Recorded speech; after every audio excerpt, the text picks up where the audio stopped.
So, why are we out here in my sketchy garage? To talk about a new thing that's about to happen. Cut. So, we're out in my sketchy garage to do a resurrection video. We're not going to do the actual video in the garage, but the set's out here right now, so let's just do a quick overview. This is an RCA CTC16 metal cabinet table model. I don't know the exact model number because the back's missing. This set was $10 at the Early Television Museum's fall swap meet in the museum's sell pile, and I know why it was $10. Aside from the general horrible condition of the cabinet, it's basically rotted out all along this bottom edge and a little bit on the front corner here.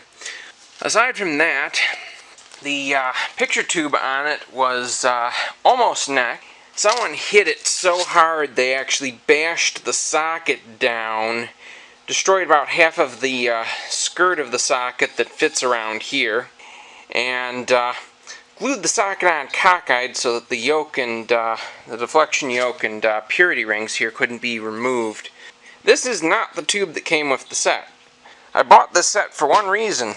That picture tube that it came with tested good on 2 of the 3 guns, and the other gun was making poor intermittent contact, so I bought it as a CRT donor for my Zenith Chancellor remote stereo TV combo. I robbed the base off of this gassed CRT that's out here, and used that to replace the base on the tube of this set, and I did the cataract removal on it as well because it was badly cataracted. At any rate, that CRT seems to be excellent, and it's not going back into this television set. Instead, I need this television set to leave, to be banished. And I'm debating what I want to do about that. I could be very lazy and be very boring and just stick this gassy picture tube in the thing, assemble it, and try to get my $10 back out of it. Might even get 20 out of it from the right buyer. However, instead of just flipping the chassis and cabinet with a junk CRT for 10 or 25 bucks, before I do that, I'm going to try to resurrect the chassis with a mediocre CRT I've got. If the chassis actually is in good enough shape to operate, I might just put in a usable mediocre picture tube and sell the set in working order with a mediocre picture tube that probably will need a brightener to look good, and probably price it somewhere between 60 and 150 bucks depending on what I think the market value of it is out here at the time I post. So, the reason why I bought that set was the picture tube that came with it. The picture tube that came with it, it will live on in this set right here, which is a Zenith Chancellor. It is a Space Command 600 roundy console. The audio components are not currently populated. I've got them out for transport and repair. Here's the remote receiver module, the feather touch turntable, tuner chassis which could use a good cleaning, and the amplifier chassis, which is a 7-tube 7K31 with push-pull 6BQ5 outputs and a factory rating of 20 watts per channel. This thing will have great audio when it's completed. Let's get started with the CTC16 resurrection attempt. What I'm going to do is have a quick look at the underside of the chassis, since I honestly have never even looked at that. Okay, she's got rust. Nice flaky rust. Yeah, that's good rust. Cobwebs that are very old, so I don't worry about getting bit by spiders. I like how someone busted off the locating key on the, presumably the original 6BK4 regulator, and then just jammed a new one in even though the old key was hanging in there. That's nice. It doesn't look great, but it doesn't look like it's necessarily going to explode, assuming the lytics don't decide to do that on their own. Okay, I should have room to just plop a CRT right here and figure out something to prop it up on that end. And I'm just going to variac it up with metered variac and see what it does. It's either going to give me deflection or fail miserably. Okay, 121F, BP or JP22. Okay. I'm going to need something to prop the neck up. First, let's just convince the yoke that it wants to be on here.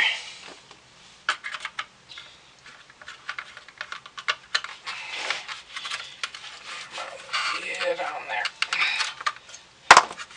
Cooperate with me.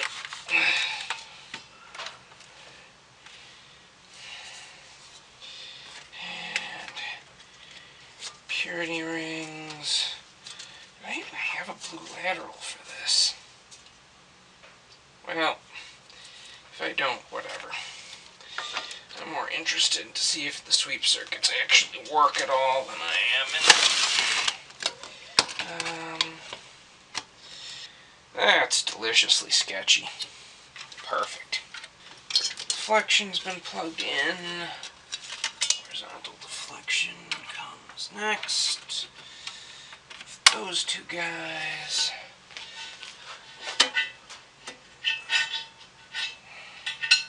That gives high voltage connection. I should put some stuff under the picture tube so it doesn't roll away on me. That'd be smart. Yeah, that should help slightly. Do I want a speaker? Well, I got a speaker, so I might as well use a speaker. Listen to how badly the power supply hums. How miraculously it doesn't. Okay, that's on there. What am I forgetting? It'd be nice to have something to ground the picture tube with. Wish I had some aluminum foil. Well, oh yeah, I need signal for this thing, and I need a variac. Okay, 1 metered variac. Oh yeah, the power pins are all monster mashed. That's great. Still got it to plug in though. Sweet. Set it down to 20 volts. Okay. Got an antenna clipped on down here out of frame. I have a ground strap set up on the picture tube, which is a piece of aluminum foil taped onto the DAG. That'll allow for high voltage filtering. We've got the kilowatt here in frame.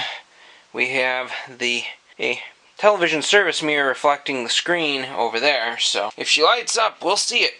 Okay, we're going to start off at 20 volts on the variac, which isn't enough to light up the kilowatt yet. And make sure the power switch is on, which is pulling out on it, and it certainly seems like it's on. Okay, let's crank her up to 30. And the kilowatt is on and telling me there is 43 volts. Okay. Well, these variacs aren't always very accurate on their scales, unless you've got a metered variac. Part of the reason why the kilowatt's on it. Okay, I think we've got 43 watts right now. Dropping or increasing? Seems steady. Let's increase that 10 volts. 27.8 watts. The VHF dial lamp is glowing. So we definitely have filament activity on this set. It's fairly stable. Are any of the caps warm? Nope. Let's crank it up another 10 volts on the variac scale. And we're now at 30.4 watts and approximately 50 volts according to the variac. That's stable. Let's give it another 10 volts. It's coming down a little bit, so we're probably reforming a capacitor right now. Let's see here. What voltage are we at? We're at 53 volts and 49.9 watts. I think that's stable. Let's give her another 10 volts and see what happens. Could be tubes warming up.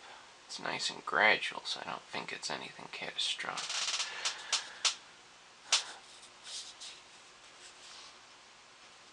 I don't know if the electrolytics have gotten warm yet. That's good. Don't want those to get warm. I'm going to say the increase is some kind of warm-up behavior rather than an electrolytic failing.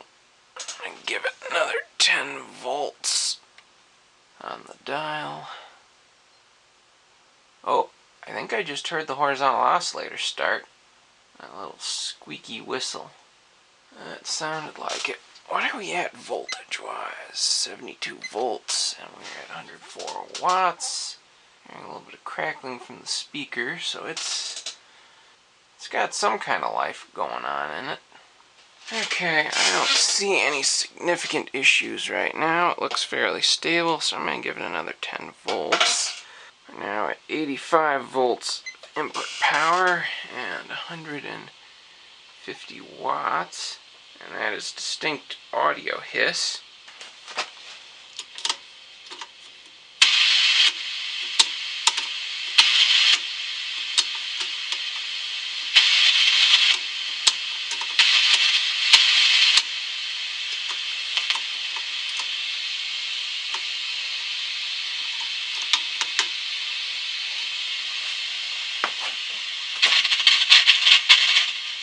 Oh!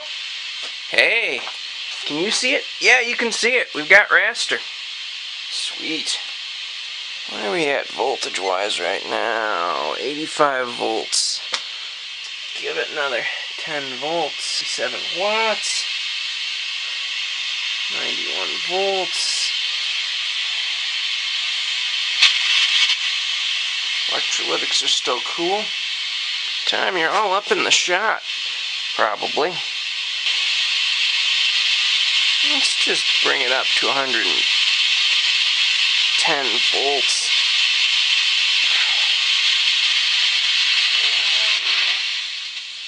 Let's just turn the static down a little bit because that's annoying.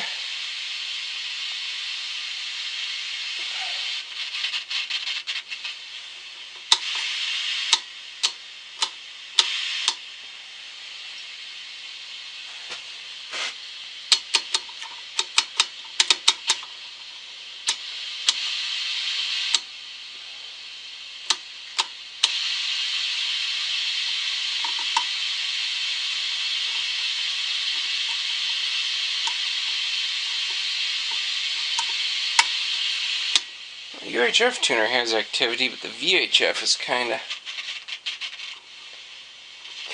dead.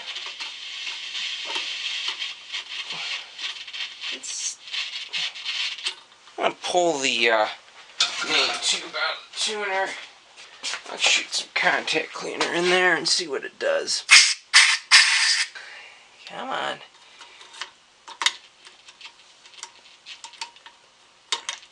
Come on. Take the tube, you sucker. Come on. Oh, one of the pins bent.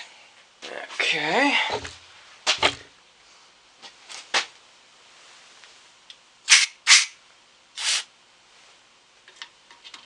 That time it's seated.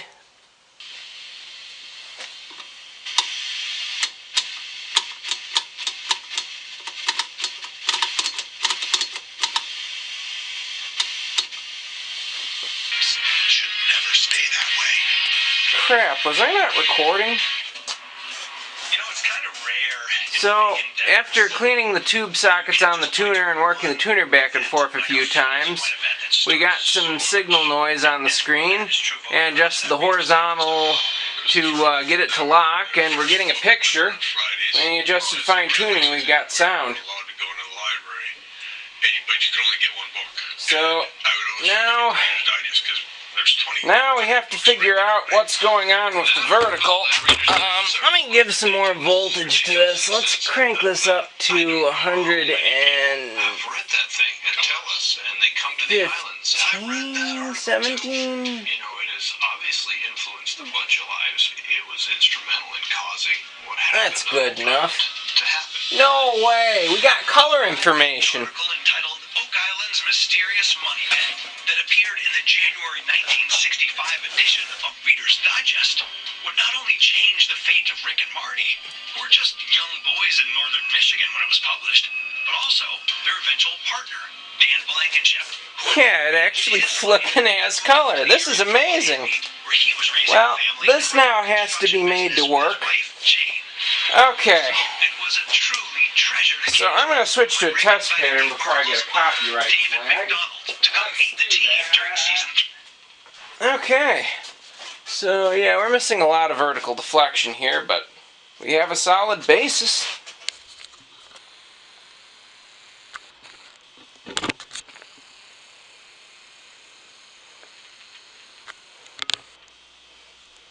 Tom, show us the CRT. You're faking it.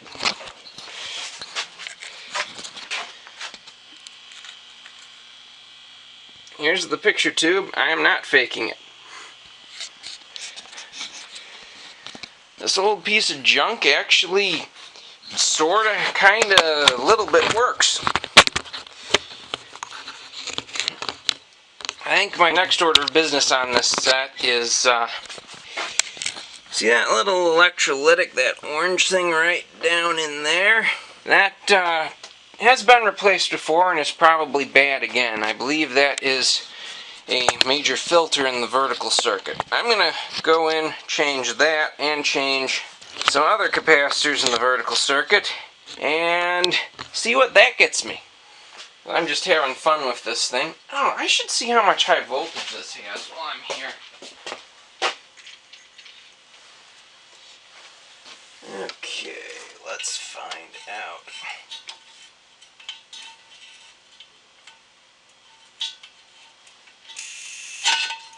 Come on. There we go. 22 and a half. That's perfectly acceptable. It should probably be around 25, but we can live with that value for right now until we get the vertical working better. Okay. I am going to flip it off. Yeah. I'm going to need to yank the picture tube out of here, so unplug the yoke. Bottom of the yoke needs to go too. Come on. Let go. Thank you. And socket. That, all I need to do now is discharge the high voltage. I'm sure with my haphazard grounding I'm going to get haphazard discharge, and when I go to pick up the tube it'll have experienced dielectric bounce back and I'll get bit off of the anode terminal if I'm dumb enough to touch it.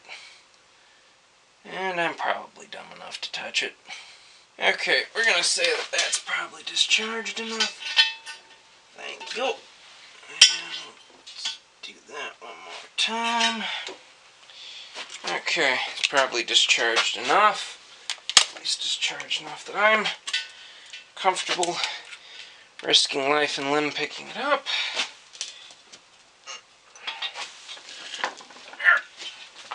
And out of here we go. I think this cap's supposed to be a 47 microfarad at 150 volts, or 50 at 150 volts.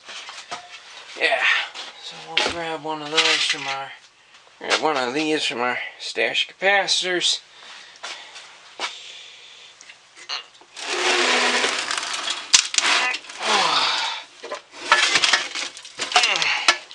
I'll place this guy right here. Okay, that cap's been changed. Let's zoom way out.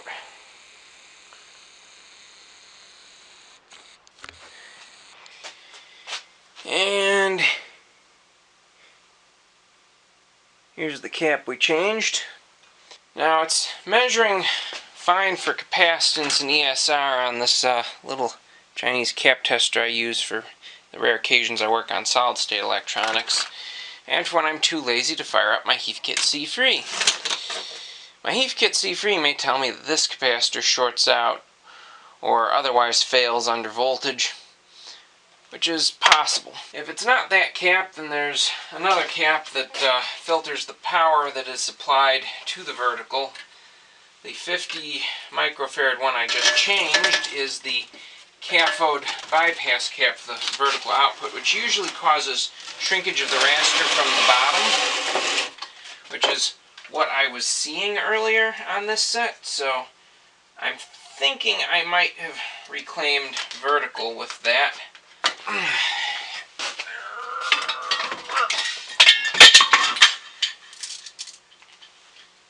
Great. Just what I was hoping to do. Okay. Let's get this under here so we have something to balance this on, like that. Tom, this is super dangerous. The tube could implode resting on its neck. Maybe. Probably won't.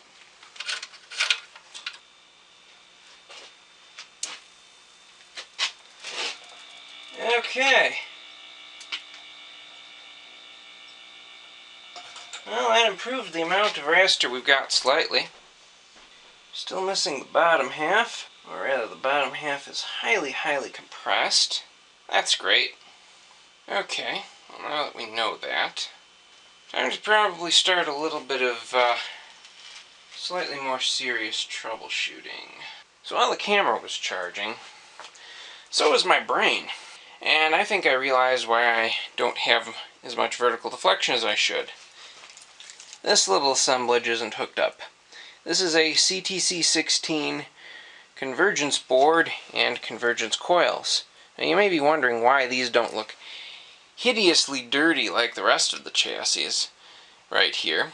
That's because this is from a second CTC16 parts chassis I have in another room. And that set I sold the very nice plastic frame that mounted all of these yoke coils along with the tuner chassis to a fellow collector down in Alabama that I know. So I do have the correct original convergence chassis with yoke for this particular set, but I didn't feel like carrying it downstairs. And it's not really necessary for what I'm doing right now. When I get the final picture tube that I'll end up using installed in the cabinet and have this chassis ready to install in the cabinet and set that tube up, then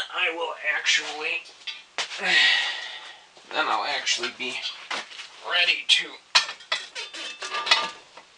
use the convergence board seriously. Come on.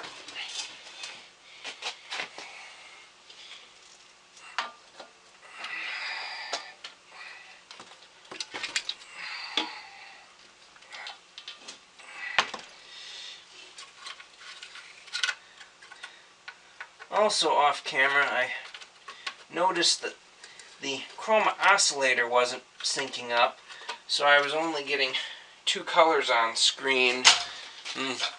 Actually, I should say I was only getting one color on screen other than monochrome, and that was sort of a pinkish color that the demodulators will produce when there's no chroma oscillator feeding them.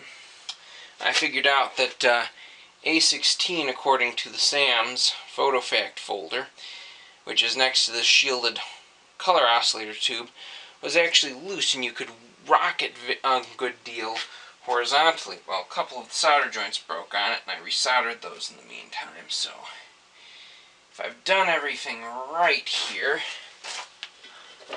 then once I get the high voltage hooked up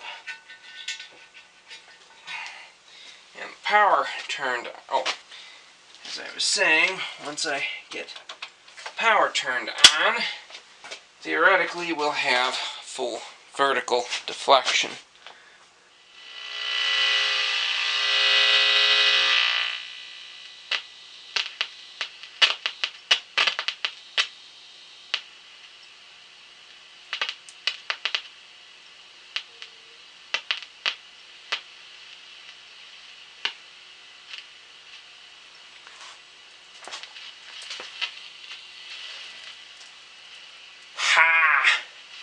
Yes! We do have full vertical deflection. Beautiful. Behold. Yeah, so this set probably actually did work, more or less. When I got it, I just didn't bother to test it before I took it apart. Okay, so we are ready to put a CRT into the CTC16. I've decided I don't want to muck around with having one of my good usable tubes on the bench where it can get damaged, so instead I'm taking this weak tube and plopping it in there. This one's out of a Packard belt. Okay. My voltage faces out the left side from behind. Gotta just set it in there. Align the top marking with the top of the cabinet.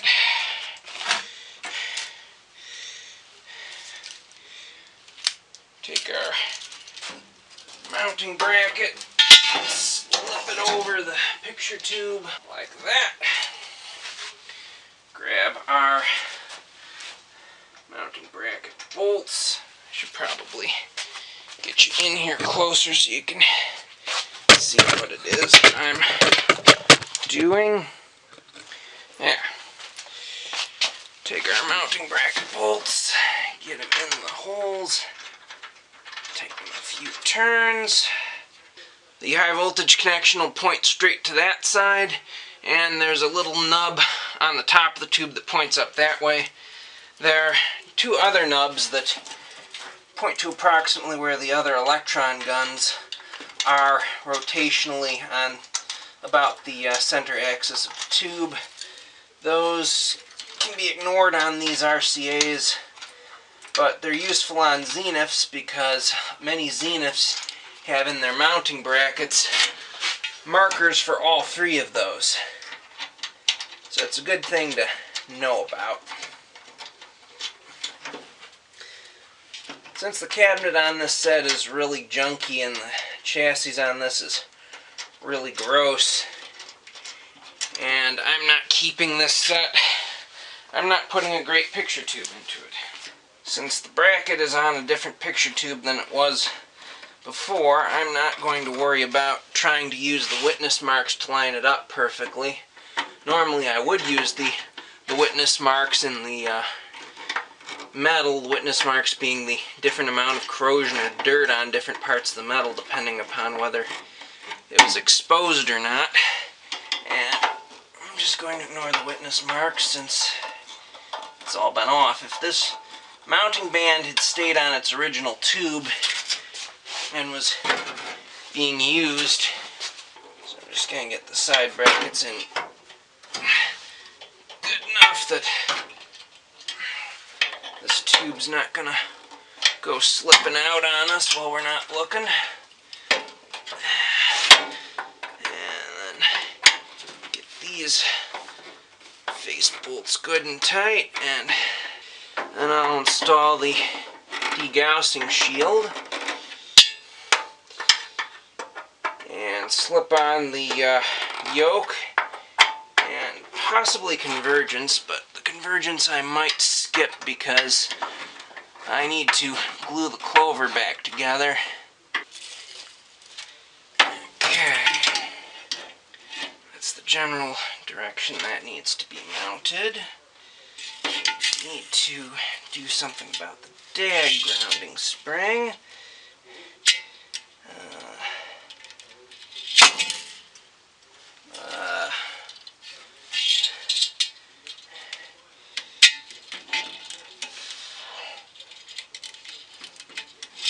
There we go. Dag grounding spring installed. Like some kind of country cuss word. Dag grounding spring.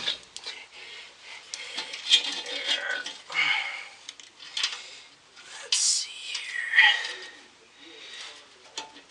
The aquadag is this conductive coating on the bell of the picture tube. So, yeah, this picture tube come out of a Packard Bell combination console I no longer own. I put a better tube into that before selling it. This point right here, you want to hook the bare part of the tuner coax cable to provide grounding to the picture tube shell. Now granted, on metal cabinet sets that's not very important because the metal cabinet will provide grounding as necessary. Okay, one deflection yoke, just like that. One convergence board.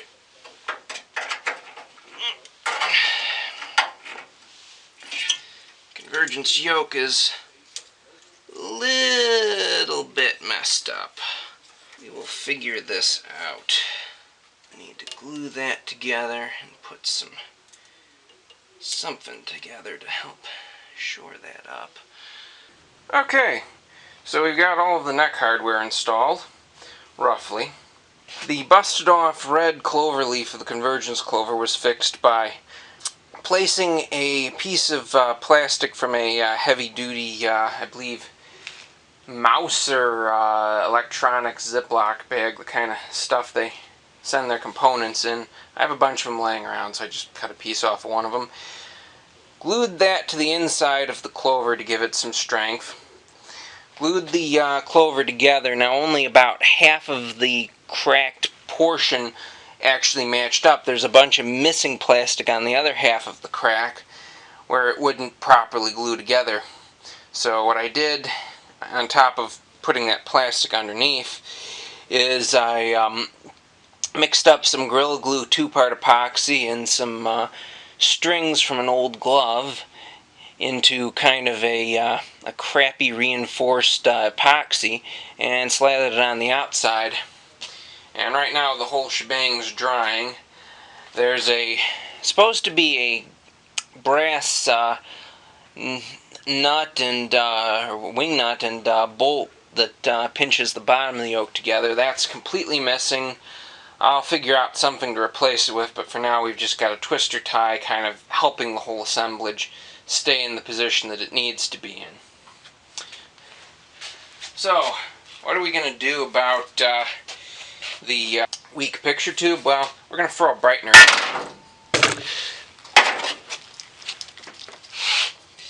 And let's do that a little bit more properly. And the eagle-eyed will notice that I put back that 50 microfarad 150 volt cap in the vertical section because that clearly wasn't the problem that I was having with insufficient vertical deflection. And since I only have $10 in this set, every dollar I spend in capacitors or parts is adding 10% to my investment in this set to put in. Okay.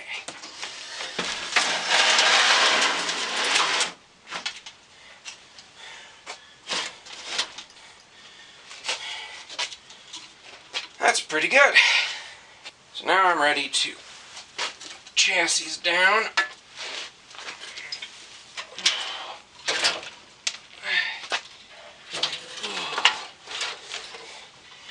Use the cabinet as a test check. Okay, so we've got the chassis temporarily jigged up. We've got a rough static convergence purity adjustment done on the picture tube, and we've gotten this far. I was having problems with the chroma oscillator being wildly off frequency. You can see a little bit of it not being synced up and on frequency right now. It was so far off frequency I couldn't even get it onto frequency, and that was because the old chroma oscillator crystal had failed. Now, as you can see, these three bars of the color bar pattern are basically correct. These bars should be shades of green. I think what's happened, I'm going to double check through some voltage checks, but my suspicion is that this 0.01 microfarad cap C131 on V24, the GY amp, I'm suspecting that's failed.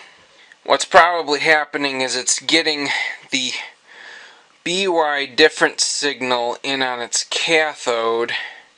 Well, actually, it's both the BY and the RY signal, but it also gets on its grid the RY signal, and those kind of matrix out to create the GY signal in the tube. I'm suspecting that this cap right here is probably failed, either open or shorted, probably open. I'll do some checks and come back. So after racking my brain for way too long on why the colors weren't looking right and doing all kinds of troubleshooting, not finding any bad capacitors or resistors, I decided to swap the X and Y demodulator tube, and immediately the colors I did and didn't have changed. So I figured that this tube right here, which unplugging and plugging in of the demodulators didn't change anything, I figured this tube was a dud, and this indeed is a dud. So I swapped in a new demodulator tube, and we got excellent color. And the sound worked good when we were running it earlier, so I just need to give this thing a quick run test with a proper color program with sound, and do a few other button-up things. I did get a little brass bolt for the convergence yoke, and really at this point all I need to do is make sure the sound all is hooked up correctly and working on this, and create a back for it, or more accurately modify a back. I have a back from a wider CTC16 console that I believe I can mock up to this, draw some lines to tell me how to cut it down, and then cut it down to the size that I require. And I'm going to work on that and show you the results of that. Just look at all of that brown running down. Yeah, someone was a chain smoker.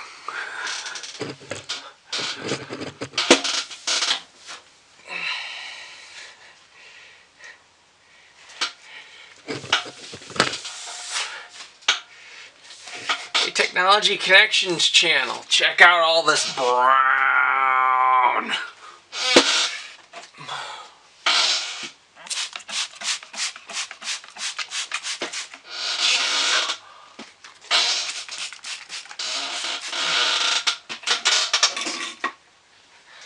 Face and top were pretty bad too, but this side is brown. It's the most brown of the whole thing. And it's got two kinds of brown. It's got nicotine and it's got rust on the bottom edge. As an occasional smoker, I am getting my nicotine fix right now, just touching this.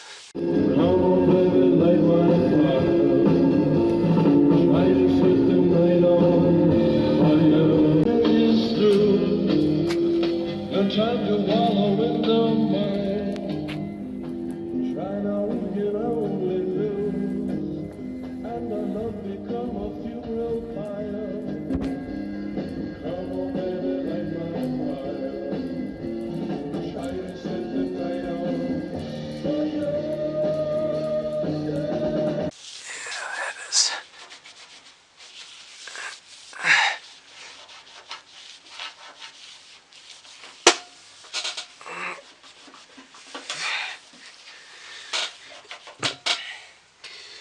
Okay, I think this rag has enough brown in it. Let's try another one.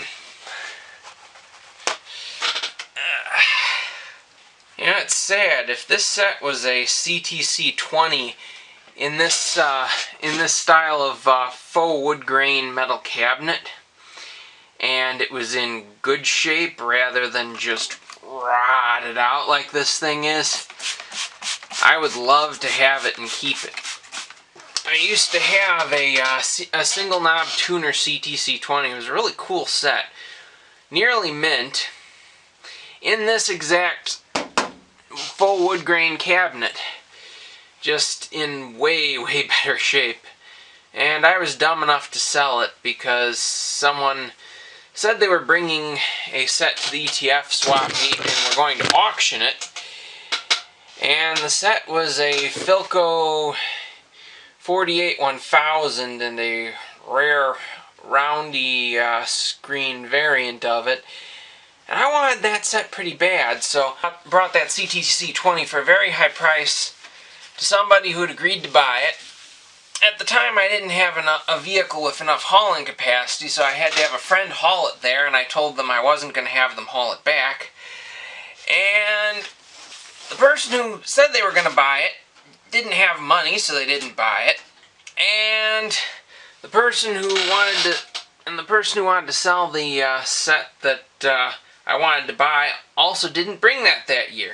I had to trade it for another set, and I felt really bad about letting go of it, and I've regretted it all this time, and I still regret it. But one day either the person who has the set I sold them will offer it back up for sale, or I'll find another CTC16 in this cabinet and I'll get back my CTC16.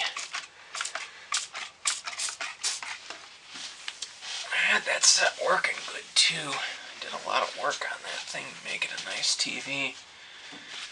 The cool thing about a CTC16 in a metal cabinet like this is it feels a lot like RCA attempting to make a Portacolor without using any kind of a modern picture tube. In fact, the CTC16 probably was in that type of price category when it was new. A bargain basement roundy set when they had all but given up making roundies. Okay, so the cabinet on this is pretty nice. Now I've got to spend some time and whip up a bag for this. Okay, so how doth this fit? Huh. Aside from being too wide, it's pretty good. It doesn't have hole punch outs in places that it shouldn't. This will be pretty easy to adapt, actually. Tom, I can't believe you have a bag for this TV set. Yeah, but something's wrong here. It's a little bit too wide. Time to mark it and cut it. So here's why you don't use a Dremel cutoff wheel to cut particle board, even though it gives a very clean edge.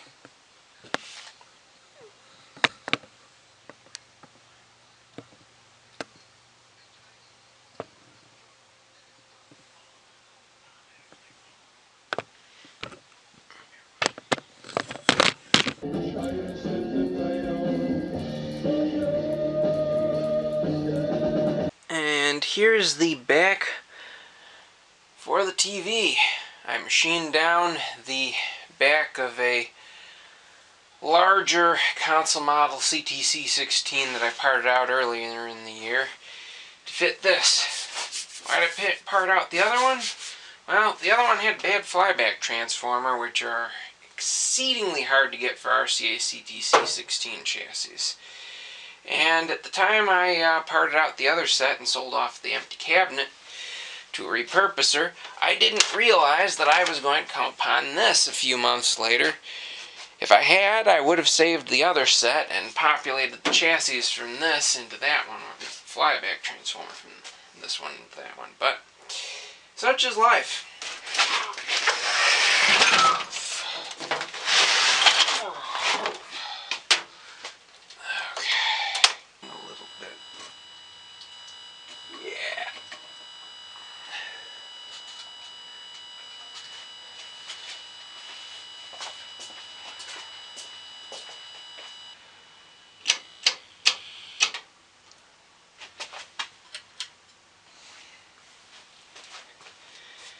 Okay, looking pretty good.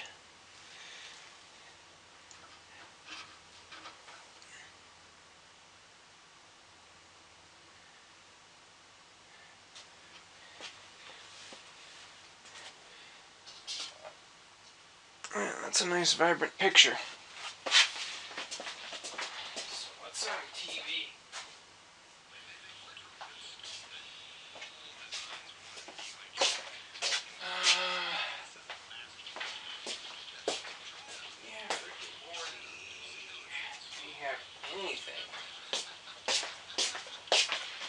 Where's my... There's my remote.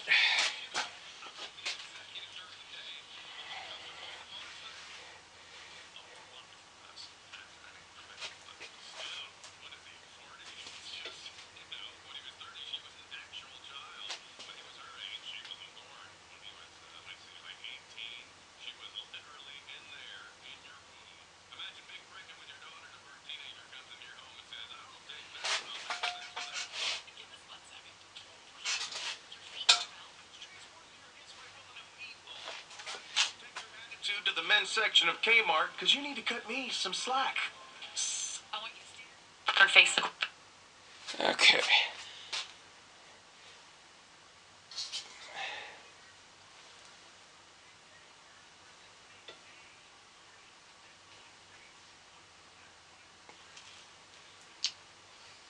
Yeah, this seems to be working just fine.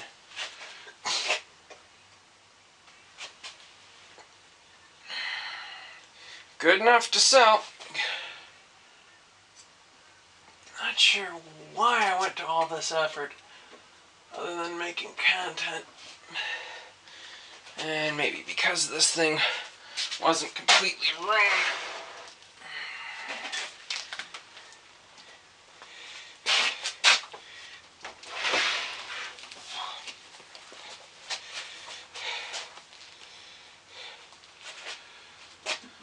Okay.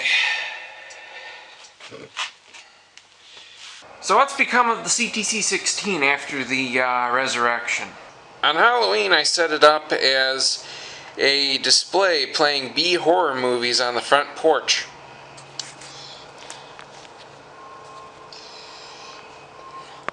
Picture on the cell phone looks better to the eye than it does coming up in the camera, but yeah. It ran for 8 hours straight without a hiccup. I've been trying to sell it. I'll probably put a link to the Facebook Vintage Television Marketplace posting. What's the fate of this television set? Well, good question. It's gone into the vault for the winter, along with a car that will be shown in a future video, and a mostly restored RCA. So it's went into storage along with an RCA 648 PTK that's mostly restored. The RCA just needs the projection mirrors resilvered, and I need to deal with a heater short in the radio that's intermittent. So what's going to happen to CTC16? Well, if no one buys it over the winter, I'm probably going to give it one last shot on Facebook Marketplace for the spring ETF swap meet. See if someone will give me 70 bucks for it. Since it's got a good flyback, if no one's going to give me at least $50 for it, I'm going to yank the flyback and gut the thing and put the empty cabinet up on local marketplace as a fish tanker set. I've got another CTC16.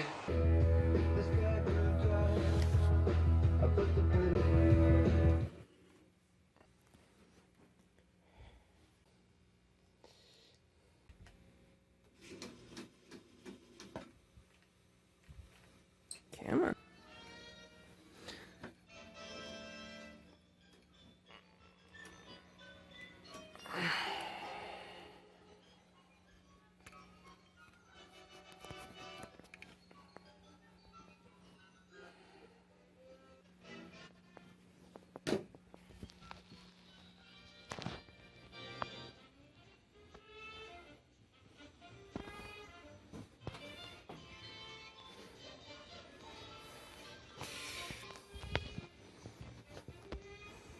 I've got another CTC16 at home, a Stockholm combo that I intend on keeping long term, and it'd be nice to have a spare flyback transformer for that set on hand. I used to think that Shango 66 was kind of nuts for running 2-hour videos, something like that in length on television resurrections, but in editing this video, as I'm doing while I'm shooting this, I'm realizing that it's quite a challenge to edit down a television resurrection, particularly if you include variac or dim bulb it's kind of difficult to include that without either making scenes that are as entertaining as watching paint dry or coming up with a bunch of yakety yak while doing it, and I like to focus rather than think about yakety yak when capacitors are in circumstances where they might potentially explode if not paid attention to. The picture tube that came out of this originally is now in my Zenith Chancellor combo, which has completed its restoration. The video is already up, and I will add a link to it in the description and possibly up here on this corner. If you liked the video, please give me a like and consider subscribing for more content like this.